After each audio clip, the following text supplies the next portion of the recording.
Hello, friends, and welcome to our full moon ceremony. Tonight, we prepare ourselves for the day of the full moon, which is tomorrow. We prepare by coming together with a unified intention to open ourselves to the impressions coming from the spiritual realms. We use this full moon period as a time to align and focus our attention on the great ones who are waiting for our invocative appeal to pour down their blessings and guidance upon us. Tonight, we honor the culminating sign of Pisces. As the last sign on the zodiacal wheel, Pisces represents what is ending, what is in need of clearing, in order that we may call in the new cycle, cleansed and purified. Next month, we begin our journey around the zodiac once again in the sign of Aries. Most astrologers that I've heard from this week actually, believe that we're in for a powerful month in this March. The energies are intense with so much going on. First, we have the full moon energies to deal with, and then the spring equinox, when the sun moves into the sign of Aries, and that happens on March 20th. And finally, there are two major planets moving into new signs. Whenever a planet is ready to move into a new sign, it indicates, in general, that it is a time of closure, of endings, of a culmination of some energy. Saturn is moving into the sign of Pisces and will remain there for 3 years. This can be a difficult pairing, as Saturn wants to limit, constrict, hold back. He's also called the father of time, so he's very linear in his thinking. He wants a plan, and he wants to carry it out in an organized manner. Pisces, on the other hand, is a mystical sign, much more comfortable with the flow and trusting the divine plan to unfold in its own time. So you might want to pay attention this month to those two energies within yourself. Those energies of constriction and holding in and tightness, and also those energies of going with the flow. And see if it's possible for you to be the mystical visionary, the mystical Pisces, the visionary Pisces, and still use the Saturn energy to manifest that vision. Pisces is all about service. So combined with Saturn, that service becomes directed toward the benefit of all. The second planet to move into a new sign is Pluto. Pluto moves out of the sign of Capricorn and into the sign of Aquarius, and will stay there for the next 21 years. So this is going to be an important combination of energies for us to deal with for the next 21 years. The astrologer Philip Lindsay says this about Pluto in Capricorn, which is where it is now, and just now moving into Pisces in a few days. Pluto's function in the previous sign of Capricorn since 2008 has been to reveal and destroy institutions and those who have misused or abused their power. We can already see these effects becoming evident even now, and they will be more so in the next year or so. Houses of cards are collapsing everywhere. Pluto in Aquarius is a powerful energy that, among other things, will bring many transformations in the area of technology, because Aquarius is ruled by technology. There's a lot more to say about these two planets and their signs, but in the interest of brevity, I've just generalized about some of their impacts. You can always Google for more information. So let's talk a bit more about Pisces, since the sun is in that sign. Pisces is a water sign, along with Scorpio and Cancer. And water signs tend to feel things very deeply. They're emotionally sensitive, But this sensitivity can show up in a few different ways. Some water signs keep their feelings hidden inside. They are focused on the inner journey and want to maintain privacy. They are often called shy or reticent, since everything percolates below the surface. The other type of sensitive water sign can't contain their emotions at all. Everything just spills out of them. They can't seem to help but express. But water signs in general gravitate toward causes where they can see others in pain. They relate to the world through their feelings. They're usually gentle creatures who only want to make the world a better place. Pisces is a visionary, artistic, and mystical sign. But because she tends to live in the mystical world, she can be impractical. How do you bring that vision into manifestation?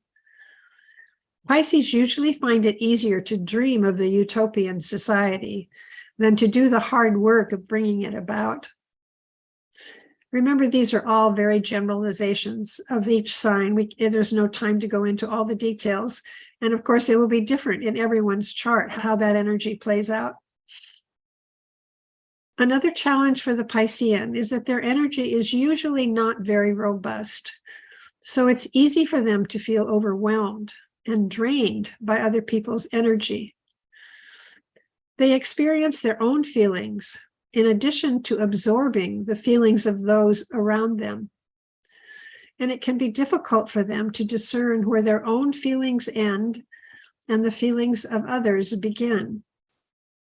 They may walk around in a lot of confusion or escape into addiction.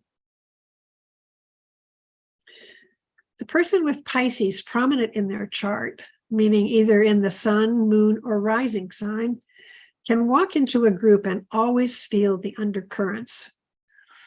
They tend to be self-sacrificing because of their compassionate nature and their strong need to save others. It becomes easy then to begin to feel victimized.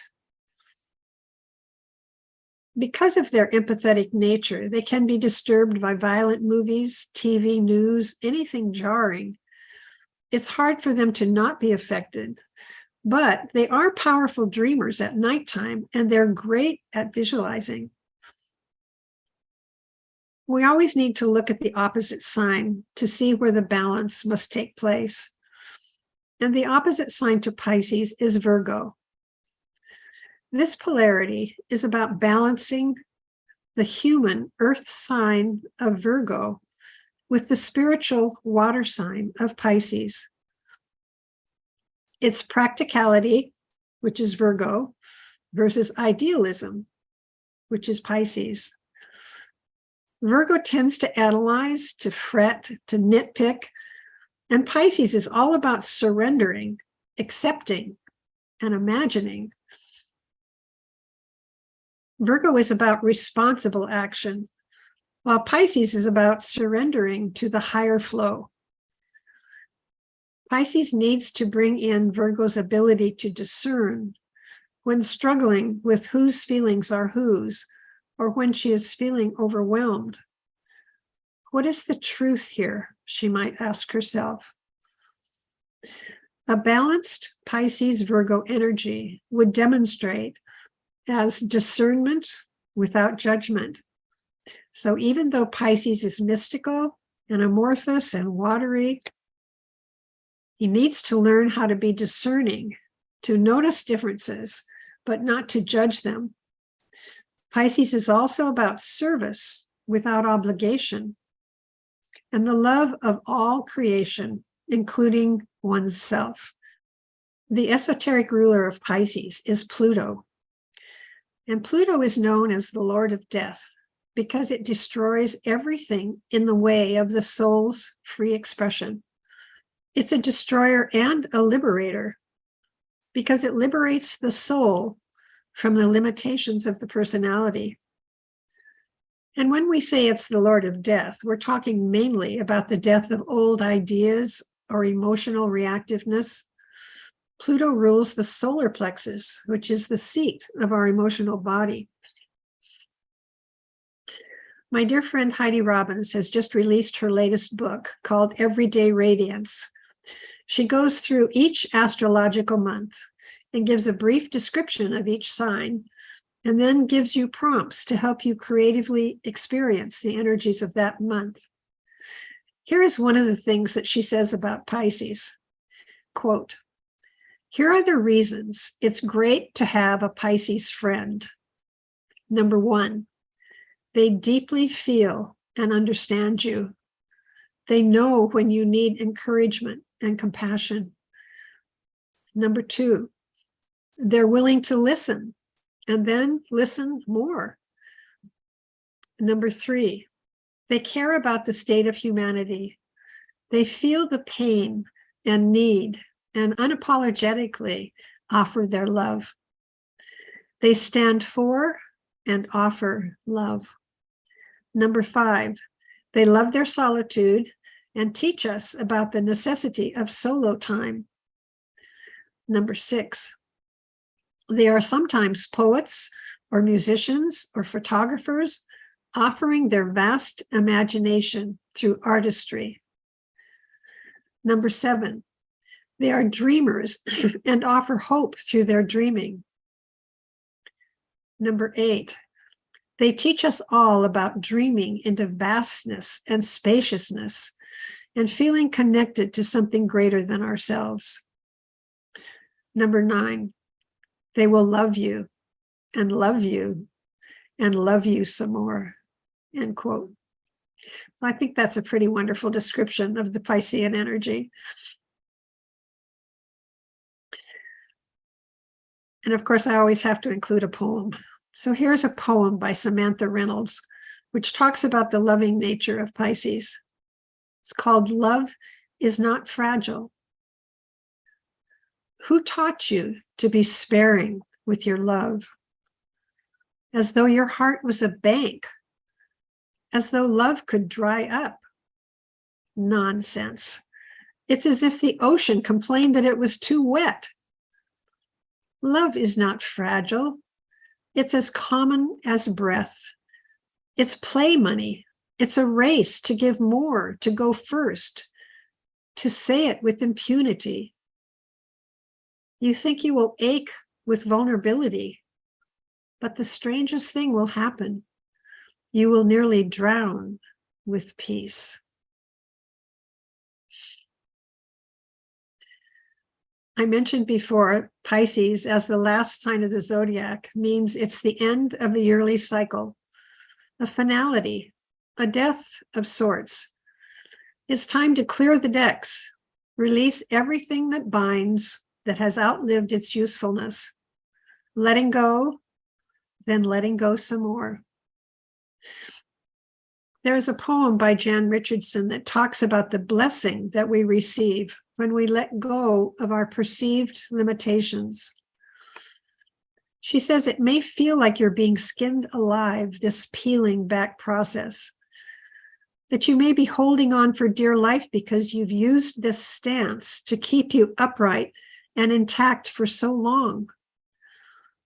But this blessing wants you to see who you really are and to let all that isn't truly you to fall away, to receive fully and completely the blessing that speaks your true name. So this month, we are called to release all that binds us to who we are not. We are called to go within and tap into our intuitive wisdom. Let us use this month to ponder this past year and see if we can notice any patterns, relationships, outmoded ideas that are ready to be cleared up. Let us look at what issues have arisen and see if we can see the lessons that were there for us. Endings require synthesis if they are to be embodied. So let us commit to integrating whatever insights we may have gained and leaving behind what we do not wish to carry forward into the new beginning that Aries offers us. Let us now begin our preparation for meditation. Tonight we'll be having a silent meditation on 2 questions I will share with you. So you may want to take a moment to get some paper and pen so you can have it handy if you wish to write down your thoughts. So I'll give you a moment to do that.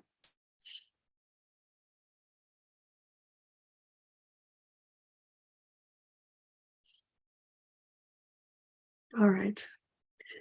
Make sure you're seated in a place where you will not be disturbed, where all distractions have been eliminated.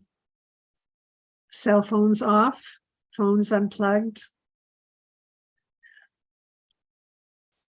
Now, seating yourself comfortably away from distractions, the spine relatively erect.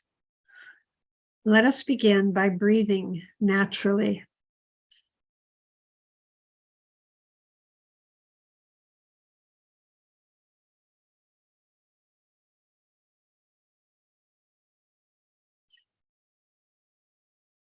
Let the inhale and the exhale create a gentle rhythm to your breathing. And notice as you do this that the body begins to let go and relax.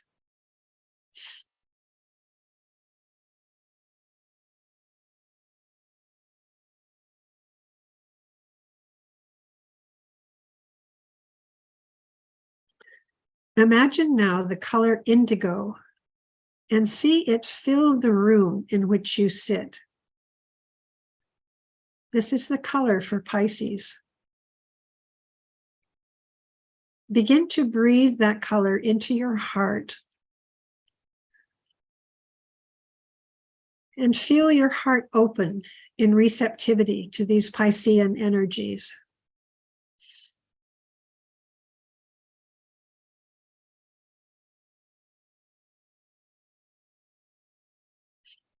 Now silently breathe an Om into your physical body, allowing it to go even deeper into relaxation.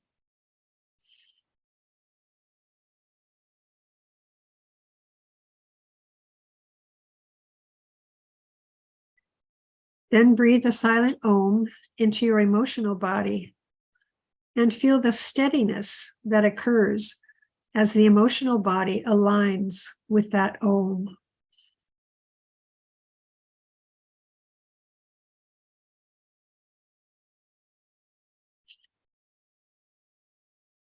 Finally, breathe a silent Om into the mental body, allowing the mind to become quiescent and still.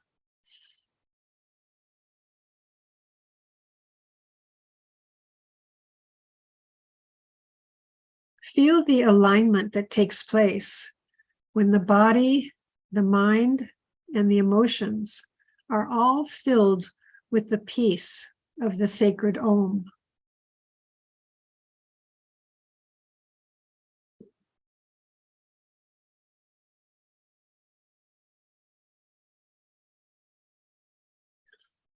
In this place of deep alignment, let us ask for the soul's wisdom in pondering these thoughts.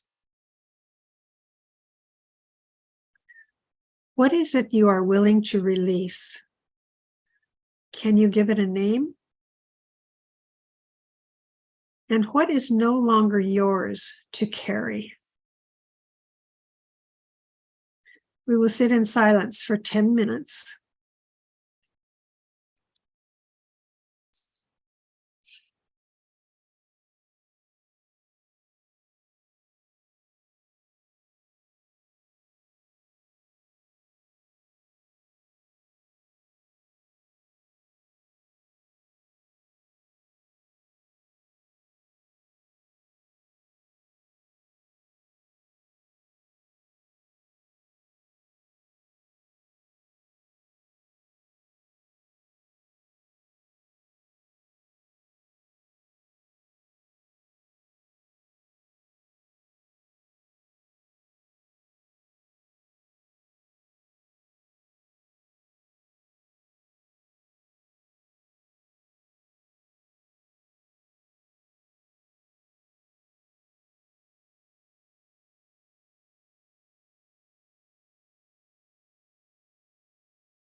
Namaste, my friends.